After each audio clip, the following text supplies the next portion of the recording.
Hi, this is Les Miller with another Sabbath morning getting ready for church video. I wanted to talk today about why I am not a pastor. We just finished a big series of meetings here in Calgary, and I haven't heard the results yet. I'm hoping to find out today when I go to church how many people in this area took a stand for God as a result of Sean Boonstra and the team from Voice of Prophecy coming and speaking here. Of course, excited to welcome the new people. I myself was a new Adventist at the age of 23. As I mentioned in my testimony video, I accepted Jesus into my heart at 10 at Baptist Bible Camp.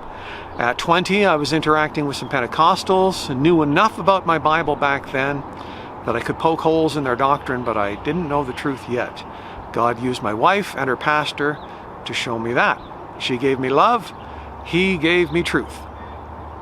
Something I hadn't mentioned in that video. At the age of 20, I was also taking what's known as confirmation class. The church I grew up in was very similar to the Catholic Church in that they baptized as babies and then you took a confirmation class later on.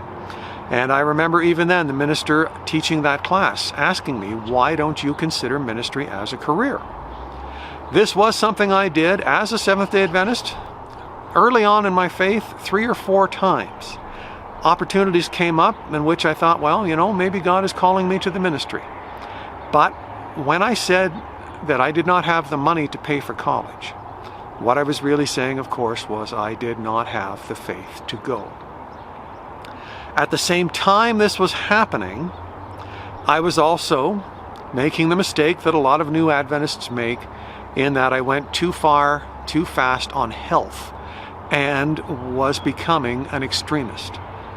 And I showed this in some ways by my desire and my hope to get involved in what are known as self-supporting ministries. These organizations that have country establishments and they teach the things that Ellen White teaches, things called New Start, as we know. It's a good thing, but it goes too far when people say, because I have a vegan diet, hot water and charcoal, therefore I don't need to ever go to a medical doctor. That's not right. That's where I was. I'm not saying that's where everybody else is there. Of course, no. But for me, what it would have been basically an Adventist monastery. My way of trying to hide from the world by burying myself deep in ministry. And I think to some degree now, looking back, college would have been the same. So it's good, of course, that I followed God's leading and he led me into working in the construction industry. 10 years doing residential and commercial painting, 20 years now doing industrial painting, and many times feeling like such an outsider, such a foreigner.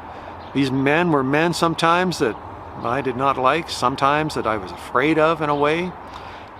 In thinking about it now, my experience was an experience what a lot of people go through.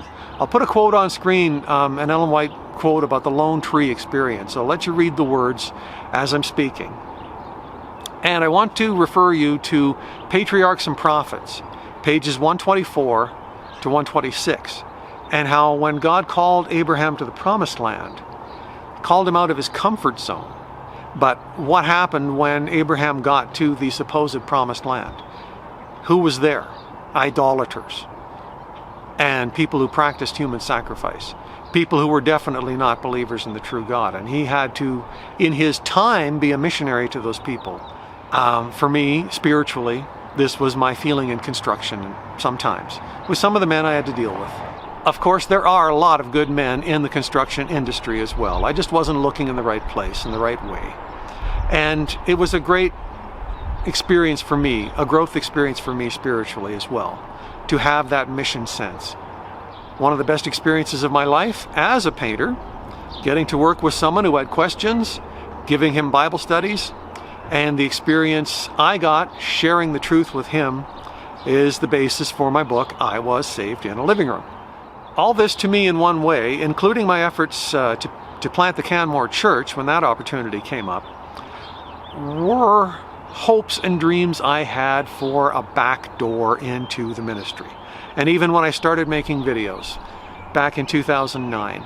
I had a hope that someday somebody like Doug Batchelor or Amazing Facts or Sean from Voice of Prophecy would notice me and would say, "Hey Les, come and work for us, come and work with us. We'll give you a show and we want you to teach and preach for us." Now, it never happened, and I'm okay with it now. I'll tell you a bit of a story about one time when I finally did get noticed. This was 2014. I had done a few seminars around Alberta promoting my book and teaching people how to give Bible studies. And I got noticed by a pastor in Ontario, and he flew me to Ottawa for a Bible conference where I got to speak there. Now, at this weekend seminar, I had another experience, which to me is the crux of this video and why I wanted to make it. Not just to tell you a little bit about my story, but to encourage you in your story. Because I had another experience at the actual seminar itself with one of the other speakers. He was a full-time pastor, and when I'm at the fellowship meal, meeting all the other speakers who were all conference leaders and full-time pastors, telling them about my book that teaches people how to give Bible studies, that teaches lay people how to get more involved and more active in the cause. And he asks me the question, "How many Bible studies do you have going on right now?" Well, my answer was 0. I felt like a fraud. And I'm one of those people that when I get a hard question like that, it takes sometimes weeks for me to give an answer, to think of something. I'm not good at on-the-fly answers to hard questions. And it took quite a while for me to realize, just like when I had a painting business for a short time, it was a full-time job doing the work, it was a full-time job finding the work on top of it as well. And for all the presentations I was going to give, doing that on top of a full-time job, that was all I could do.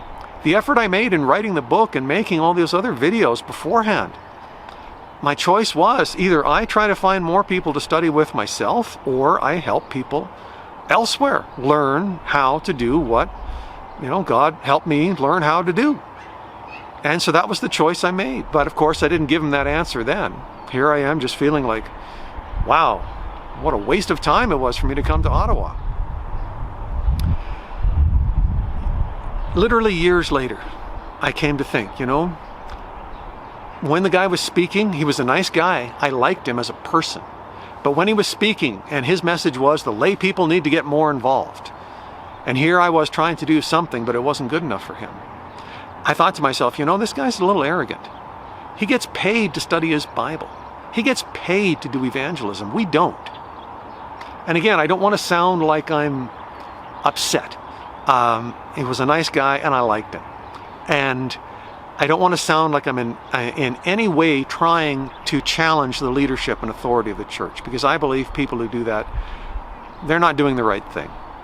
A year later, after all this happened, I was hoping to get a chance to speak here in Alberta at the Alberta conference. They were doing a special week-long event. I had my opportunity taken away from me by some sort of backroom dealing thing that I was never told exactly what happened, but it was clear the representative from the conference was really upset that he had come somehow, some way, something had happened behind the scenes that he couldn't tell me about. And I remember on the day that I was supposed to speak, my assignment that day was to paint a wagon of pipes, spray paint them with epoxy paint, industrial paint. And I'll find a picture and put it on screen here. I was, of course, very busy getting organized, getting the work done. It was at the end when I finished doing my spray painting that I realized this was the time I could have been an hour-and-a-half drive north giving a 1 hour long talk on a topic. But you know what? I was fully satisfied to paint those pipes that day. Again, we're not pastors. We don't get paid to study our Bibles. What we do for free on the side as a gift of love. And yes, pastors are sincere. They're called. They do the same thing. But it is different in that way that pastors have to remember not to take the lay people's efforts for granted. Remember the widow's 2 mites. right? When the pastor hands out gives out a Bible study, hands out a pamphlet, when the pastor goes to another country to speak at a series of meetings, he'll be rewarded by God, of course. She'll be rewarded by God, though I don't agree with women pastors, they exist. But when you do it,